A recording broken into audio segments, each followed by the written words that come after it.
सब ये सोचते हैं कि हीरो वो होता है जो जीतता है। मेरा ये मानना है कि हीरो वो होता है जो हारता है, क्योंकि वही जानता है जीतने की असली वैल्यू।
असली पहलवान की पहचान अखाड़े में नहीं, जिंदगी में होए,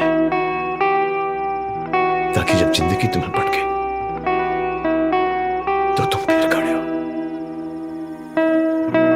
और ऐसा था कि जिंदगी चित हो जाए। अनंत कोटि ब्रह्मांड नायक राजाधिराज योगिराज परब्रह्म श्री सच्चिदानंद सद्गुरु साईनाथ महाराज की जय।